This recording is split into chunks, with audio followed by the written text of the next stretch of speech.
Soy la puerta. Richard y yo estábamos sentados en el porche de mi casa, mirando las dunas del Golfo.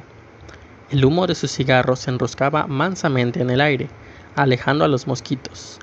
El agua tenía un fresco color celeste, y el cielo era de un color azul más profundo y auténtico. Era una combinación agradable. Tú eres la puerta, repitió Richard reflexivamente. ¿Estás seguro de que mataste al chico, de que no fue todo un sueño? No fue un sueño, y tampoco lo maté. Ya te lo he explicado. Ellos lo hicieron, yo soy la puerta. Richard suspiró. ¿Lo enterraste? Sí. ¿Recuerdas dónde? Sí. Hurgué en el bolsillo de la pechera y extraje un cigarrillo. Mis manos estaban torpes, con sus vendajes. Me escocían espantosamente. Si quieres verla, tendrás que traer el buggy de las dunas. No podrás empujar esto. Señalé mi silla de ruedas, por la arena. El buggy de Richard era un Volkswagen 1959, con neumáticos grandes como cojines. Lo usaba para recoger los maderos que traía de la marea. Desde que había dejado su actividad de agente inmobiliario en Maryland, vivía en Key, Caroline, y confeccionaba esculturas con los maderos de la playa, que luego vendía a los turistas de invierno a precios desorbitados. Le dio una chupada a su cigarro y miró el Golfo. Aún no. ¿Quieres volver a contarme la historia? Suspiré y traté de encender mi cigarrillo. Me quitó las cerillas y lo hizo él. Di 2 chupadas, inhalando profundamente. El prurito de mis dedos era enloquecedor. Está bien, asentí. Anoche a las 7 estaba aquí afuera contemplando el Golfo y fumando, igual que ahora. Remóntate más atrás, me exhortó. ¿Más atrás? Háblame del vuelo. Sacudí la cabeza. Richard, lo hemos repasado una y otra vez. No hay nada. Su rostro arrugado y fisurado era tan enigmático como una de sus esculturas de madera pulida por el océano. Es posible que recuerdes, dijo. Es posible que ahora recuerdes. ¿Te parece? Quizás sí. Y cuando hayas terminado podremos ir a buscar la tumba. La tumba, repetí. La palabra tenía un acento hueco, atroz, más tenebroso que todo lo demás, más tenebroso aún que aquel tétrico océano por donde Cory y yo habíamos navegado hacía 5 años. Tenebroso, tenebroso, tenebroso. Bajo las vendas mis nuevos ojos escrutaron ciegamente. La oscuridad que las vendas les imponían escocían.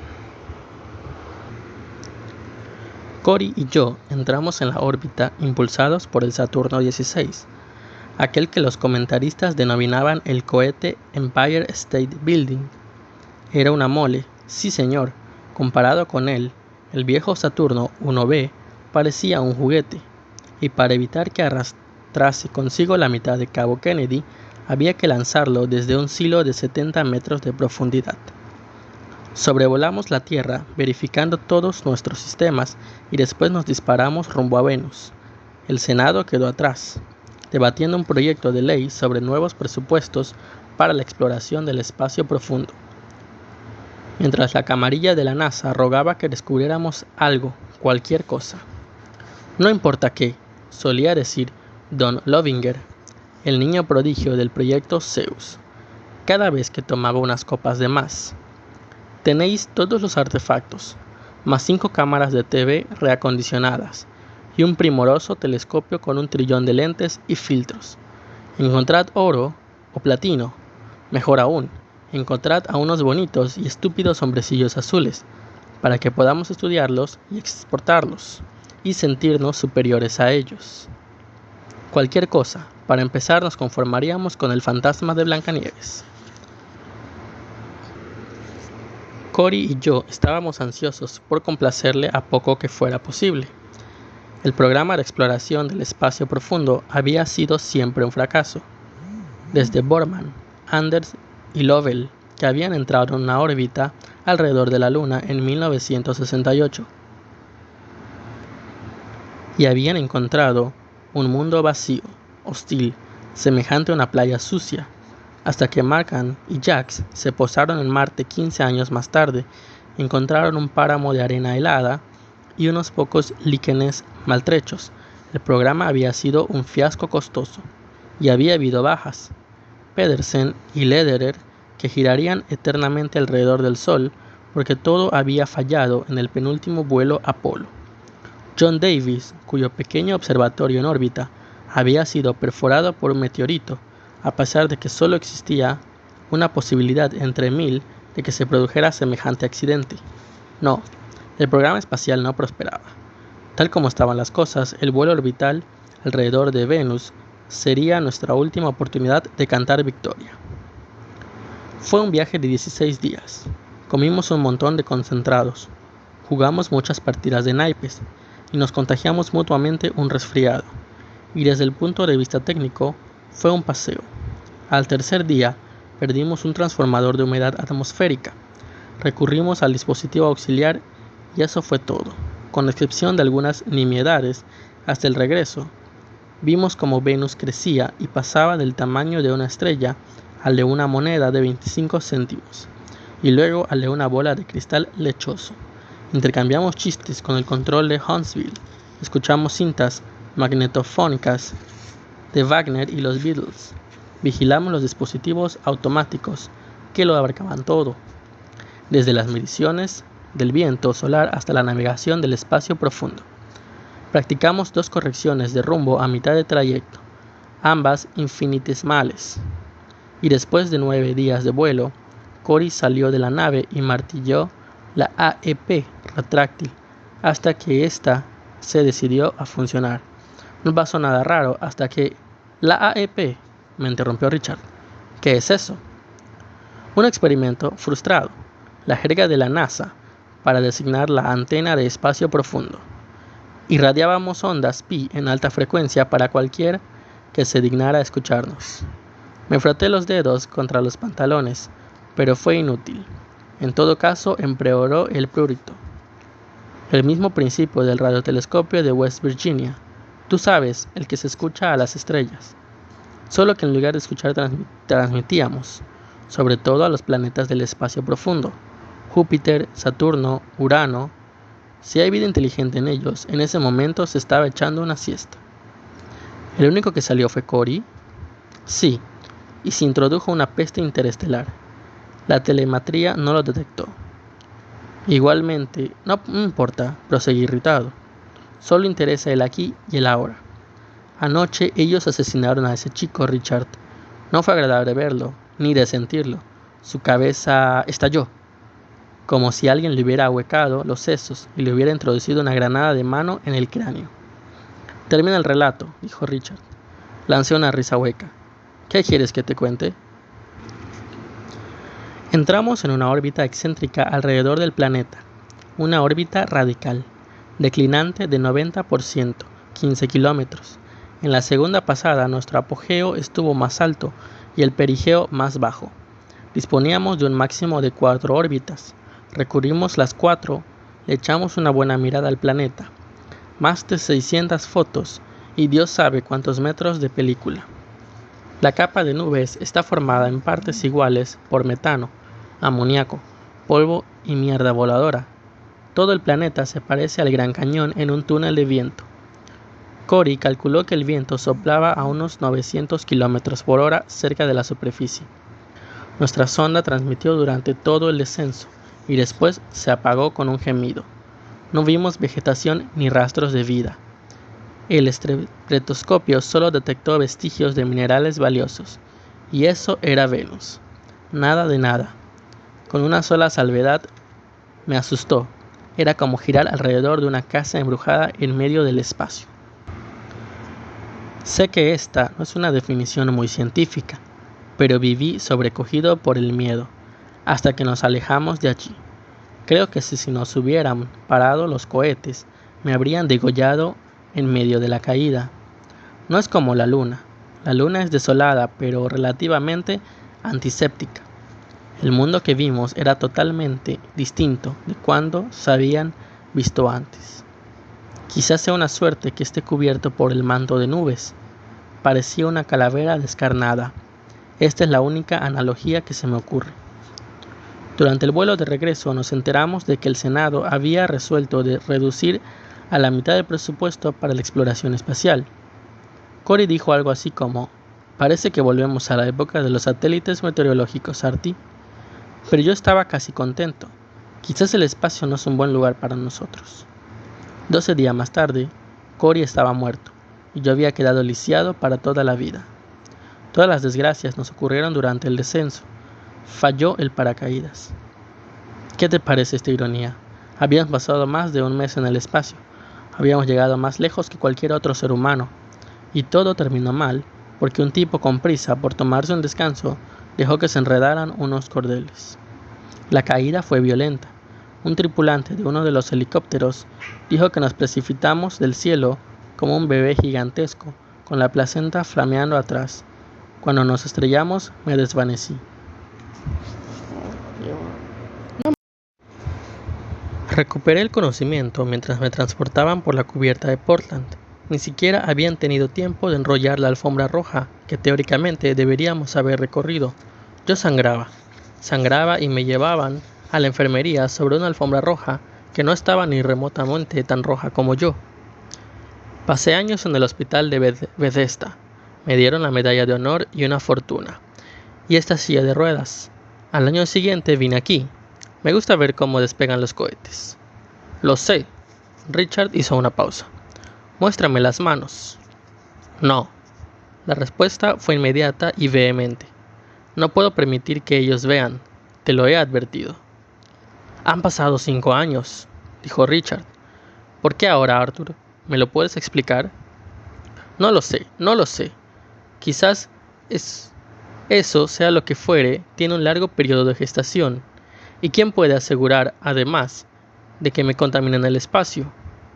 Eso, lo que sea, pudo haberse implantado en Fort Lauderdale, o tal vez en este mismo porche, qué sé yo. Richard suspiró y contempló el agua, ahora enrojecida por el sol del crepúsculo. Procuro creerte, Arthur. No quiero pensar que estás perdiendo la chaveta. Si es indispensable, te mostraré las manos, respondí. Me costó un esfuerzo decirlo, pero solo si es indispensable. Richard se levantó y cogió su bastón. Parecía viejo y frágil. Traeré el buggy de las dunas. Buscaremos al chico. Gracias, Richard. Se encaminó hacia la huella accidentada que conducía a su cabaña. Veía el tejado de esta asomando sobre la duna mayor, la que atraviesa casi todo el ancho de Key Caroline. El cielo había adquirido un feo color ciruela sobre el agua, en dirección del cabo, y el fragor del trueno me llegó débilmente a los oídos. No sabía cómo se llamaba el chico, pero lo veía de vez en cuando, caminando por la playa al ponerse el sol, con la criba bajo el brazo. El sol le había bronceado y estaba moreno, casi negro, y siempre vestía unos vaqueros deshilachados, tijereteados a la altura del muslo. Del otro lado de Key Caroline hay una playa pública. En una jornada propicia, un joven emprendedor puede reunir hasta $5, tamizando pacientemente la arena en busca de monedas enterradas. A veces le saludaba agitando la mano, y él contestaba de igual manera, ambos con displicencia. Extraños pero hermanos, eternos habitantes de ese mundo de derroche, de Cadillacs, de turistas alborotadores. Supongo que vivía en la pequeña aldea apiñada, alrededor de la estafeta, a casi 1 kilómetro de mi casa. Cuando pasó esa tarde, ya hacía una hora que yo estaba en el porche, inmóvil, alerta. Hacía un rato que me había quitado las vendas. El prurito había sido insoportable, y siempre se aliviaba cuando podía ver con sus ojos. Era una sensación que no tenía parangón en el mundo, como si yo fuera un portal entreabierto a través del cual espiaban un mundo que odiaban y temían. Pero lo peor era que yo también podía ver. Hasta cierto punto, imaginad que vuestra mente es transportada al cuerpo de una mosca común, una mosca que mira vuestra propia cara con 1.000.000 de ojos. Entonces, quizás, empezaréis a entender por qué tenía las manos vendadas, incluso cuando no había nadie cerca, nadie que pudiera verlas. Empezó en Miami. Yo tenía que tratar allí con un hombre llamado Creswell, un investigador del Departamento de Marina. Me controla una vez al año porque durante un tiempo tuvo todo el acceso que es posible tener a los materiales secretos de nuestro programa espacial. No sé qué es exactamente lo que busca. Tal vez un destello taimado en mis ojos o una letra escarlata en mi frente. Dios sabe por qué. La pensión que cobro es tan generosa que se vuelve casi embarazosa. Creswell y yo estábamos sentados en la terraza de su habitación en el hotel, discutiendo el futuro del programa espacial norteamericano. Eran aproximadamente las 3:15. Empezaron a picarme los dedos. No fue algo gradual. Se activó como una corriente eléctrica, y se lo mencioné a Creswell. De modo que tocó una hiedra venenosa en esa isla escrofalosa, comentó sonriendo. El único follaje que hay en Key Caroline es un arbusto de pálmito, respondí.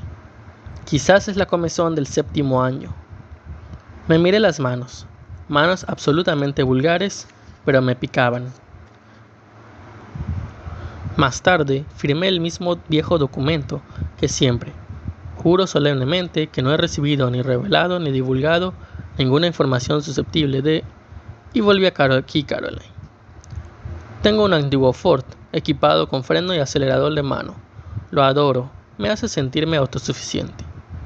El trayecto de regreso es largo por la autopista 1, y cuando salí de la carretera y doblé por la rampa de salida de Key Caroline, ya estaba casi enloquecido. Las manos me escocían espantosamente. Si alguna vez habéis tenido que soportar la cicatrización de un corte profundo o de una incisión quirúrgica, quizás entenderéis la clase de comezón a la que me refiero. Algo vivo parecía estar arrastrándose por mi carne y horandándola. El sol casi se había ocultado y me estudié cuidadosamente las manos bajo el resplandor de las luces del tablero. Ahora en las puntas de los dedos había un par de pequeñas manchas rojas, perfectamente circulares, un poco por encima de la yema donde están las impresiones digitales y donde se forman callos cuando uno toca la guitarra. También había círculos rojos de infección entre la primera y la segunda articulación de cada pulgar y de cada dedo, y en la piel que separaba la segunda articulación del nudillo. Me llevé los dedos de la mano derecha a los labios y los aparté rápidamente. Con súbita repulsión, dentro de mi garganta se había formado un nudo de horror, algodonoso y asfixiante. Los puntos donde habían aparecido las marcas rojas estaban calientes, afiebrados, y la carne estaba blanda y gelatinosa, como la pulpa de una manzana podrida. Durante el resto del trayecto, traté de convencerme de que en verdad había tocado una hiedra venenosa, sin darme cuenta. Pero en el fondo de mi mente germinaba otra idea chocante. En mi infancia había tenido una tía que habían pasado los últimos 10 años de su vida encerrada en un desván, aislada del mundo. Mi madre le llevaba los alimentos y estaba prohibido pronunciar su nombre. Más tarde me enteré de que había padecido la enfermedad de Hansen, la lepra. Cuando llegué a casa, telefoné al Dr. Flanders, que vivía en tierra firme. Me atendió con su servicio de recepción de llamadas. El Dr. Flanders estaba participando de un crucero de pesca, pero si se trataba de algo urgente, el Dr. Bellinger... ¿Cuándo regresará el Dr. Flanders? A más tardar mañana por la tarde, ¿le parece? Sí. Colgué lentamente el auricular y después marqué el número de Richard. Dejé que la campanilla sonara 12 veces antes de colgar. Permanecí un rato indeciso. La comezón se había intensificado. Parecía emanar de la carne misma. Conduje la silla de ruedas hasta la biblioteca y extraje la destartalada enciclopedia médica que había comprado hacía muchos años. El texto era exasperantemente vago. Podría haber sido cualquier cosa o ninguna. Me recosté contra el respaldo y cerré los ojos. Oí el tic-tac del viejo reloj marino montado sobre la repisa. En el otro extremo de la habitación también oí el zumbido fino y agudo de un reactor que volaba hacia Miami y el tenue susurro de mi propia respiración. Seguía mirando el libro. El descubrimiento se infiltró lentamente a mí y después se implantó con aterradora brusquedad. Tenía los ojos cerrados, pero seguía mirando el libro. Lo que veía era algo desdibujado y monstruoso, una imagen deformada, cuadridimensional, pero igualmente inconfundible, de un libro. Y yo no era el único que lo miraba. Abrí los ojos y sentí la contracción de mi músculo cardíaco. La sensación se atenuó un poco, pero no por completo. Estaba mirando el libro, viendo con mis propios ojos las letras impresas y las ilustraciones, lo cual era una experiencia cotidiana perfectamente normal, y también lo veía desde un ángulo distinto, más bajo y con otros ojos. No lo veía como un libro, sino como algo anómalo, algo de configuración aberrante e intención ominosa. Alcé las manos lentamente hacia mi rostro y tuve una macabra imagen de mi sala transformada en una casa de horrores. Lancé un alarido. Unos ojos me espiaban entre las fisuras de la carne de mis dedos, y en ese mismo instante vi cómo la carne se dilataba, se replegaba, a medida que esos ojos se asomaban insensatamente a la superficie. Pero no fue eso lo que me hizo gritar. Había mirado mi propia cara y había visto un monstruo. El buggy de las dunas bajó por la pendiente de la lona y Richard lo detuvo junto al porche. El motor ronroneaba intermitentemente. Hice rodar mi silla de ruedas por la rampa situada a la derecha de la escalinata común y Richard me ayudó a subir al vehículo. Muy bien, Arthur, dijo. Tú mandas. ¿A dónde vamos? Señalé en dirección del agua, donde la duna mayor finalmente empieza a menguar. Richard hizo un ademán de asentamiento. Las ruedas posteriores giraron en la arena y partimos.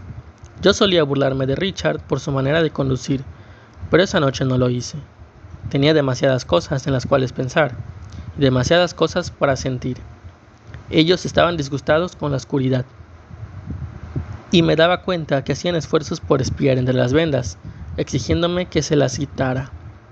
El buggy se zarandeaba y rugía entre la arena en dirección al agua, y casi parecía levantar vuelo. Desde la cresta de las dunas más bajas, a la izquierda el sol se ponía con sanguinaria espectacularidad. Directamente, enfrente y del otro lado del agua, las nubes oscuras avanzaban hacia nosotros. Los rayos zigzagueaban sobre el mar. A tu derecha, dije, junto a esa tienda. Richard detuvo el buggy junto a los restos podridos de la tienda, despidiendo un surtidor de arena.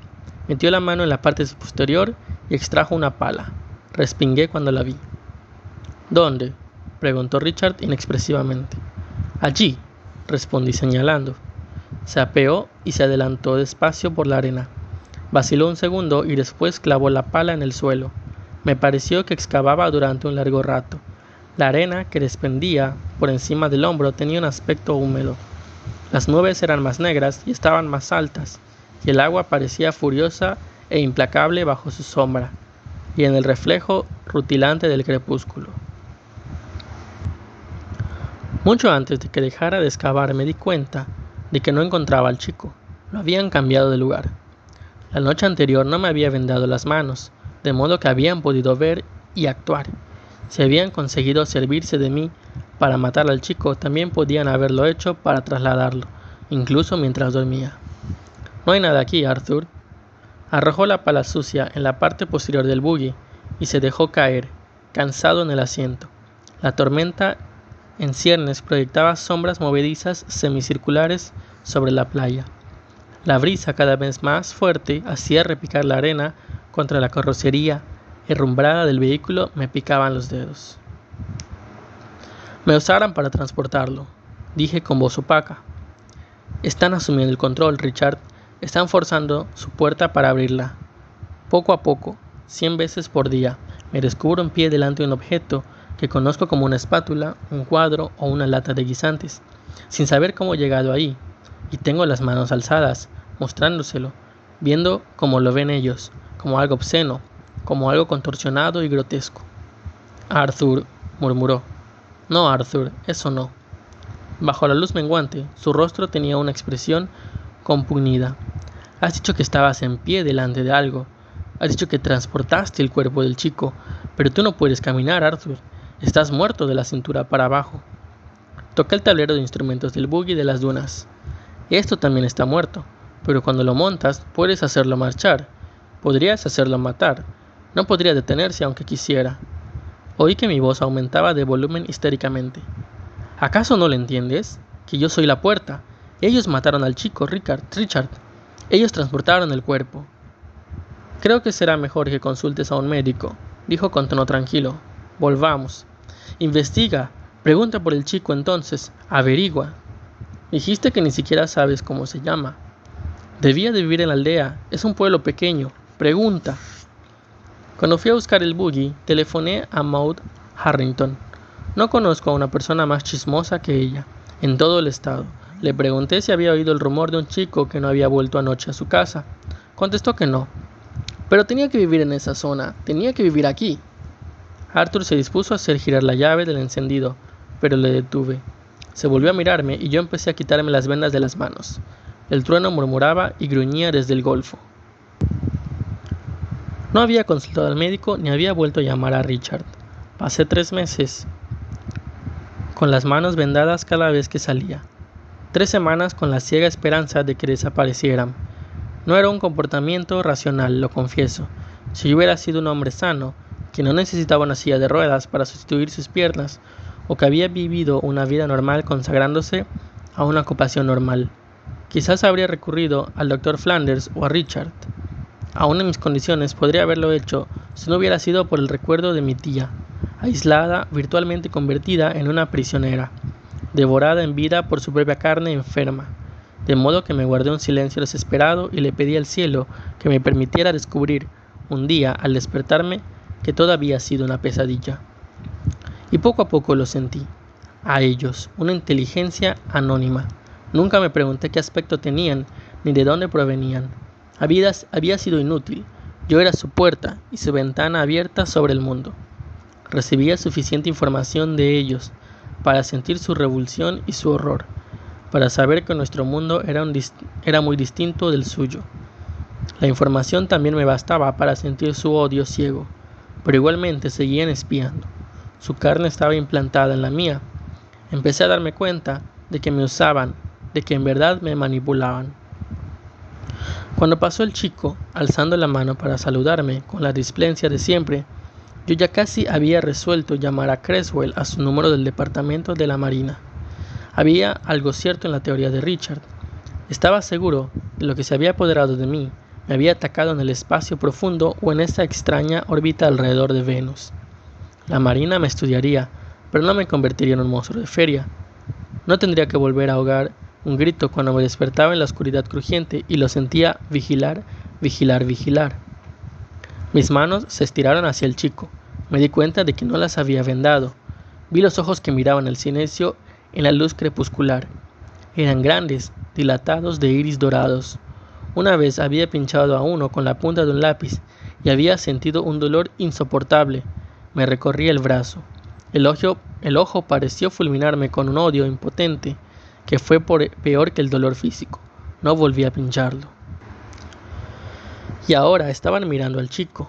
Sentí que mi mente se disparaba. Un momento después perdí el control de mis actos. La puerta estaba abierta. Corrí hacia él por la arena, moviendo velozmente las piernas insensibles, como si éstas fueran maderos accionados por un mecanismo.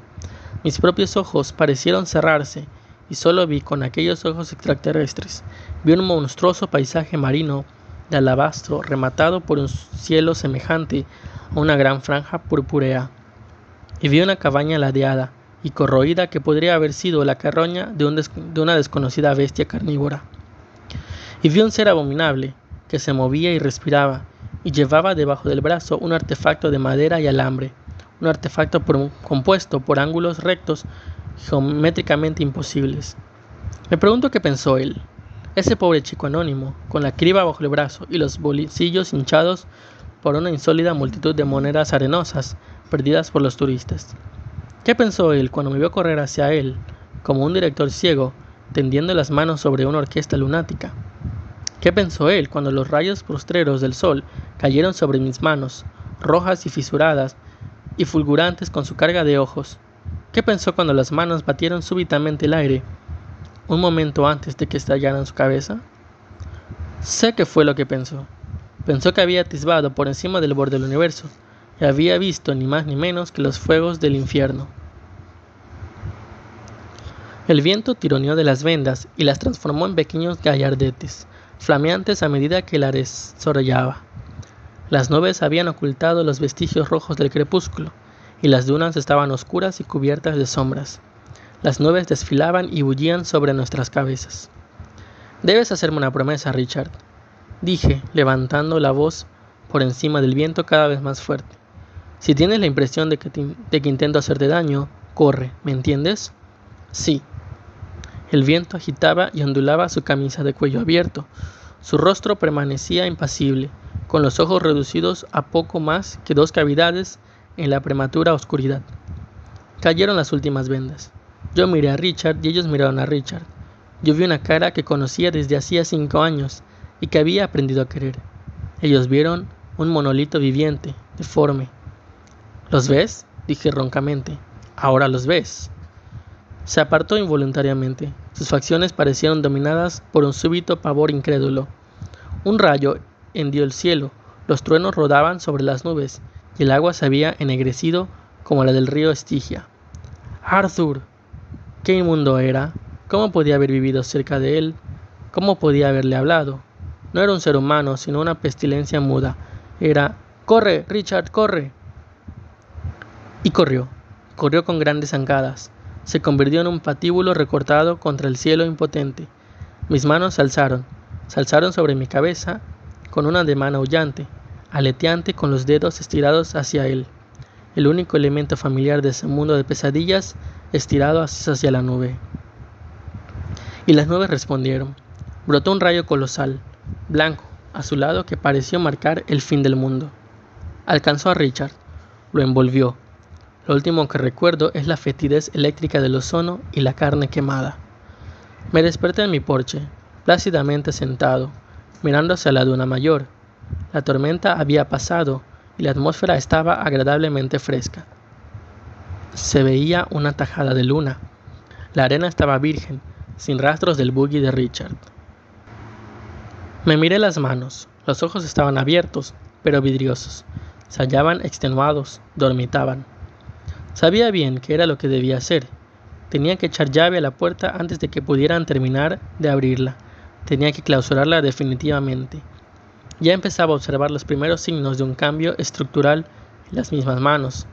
Los dedos empezaban a cortarse y a modificarse. En la sala había una pequeña chimenea, y en verano me había acostumbrado a encender una fogata para combatir el frío húmedo de Florida. Prendí otra ahora, moviéndome deprisa. Ignoraba cuánto tardarían en captar mis intenciones. Cuando vi que ardía vorazmente, me encaminé hacia la cuba de queroseno que había en la parte posterior de la casa, y me empapé ambas manos. Se despertaron de inmediato con un alarido de dolor. Casi no pude llegar de vuelta a la sala y a la fogata, pero lo conseguí. Todo eso sucedió hace 7 años. Aún estoy aquí, contemplando el despegue de los cohetes. Últimamente se han multiplicado. Este es un gobierno que da importancia a la exploración espacial. Incluso se habla en enviar otra serie de sondas tripuladas a Venus. Averigué el nombre del chico, aunque eso ya no importaba. Tal como sospechaba, vivía en la aldea, pero su madre creía que pasaría aquella noche en tierra firme con un amigo, y no dio la alarma hasta el lunes siguiente. En cuanto a Richard, bien, de todos modos la gente opinaba que Richard era un bicho raro. Piensan que tal vez volvió a Maryland o se fugó con una mujer. A mí me toleran, aunque tengo fama de ser excéntrico. Al fin y al cabo, ¿cuántos exastronautas les escriben regularmente a los funcionarios electos de Washington para decirles que sería mejor invertir en otra cosa el dinero que se asigna a la exploración espacial? Yo me empaño muy bien con estos garfios. Durante el primer año los dolores fueron atroces.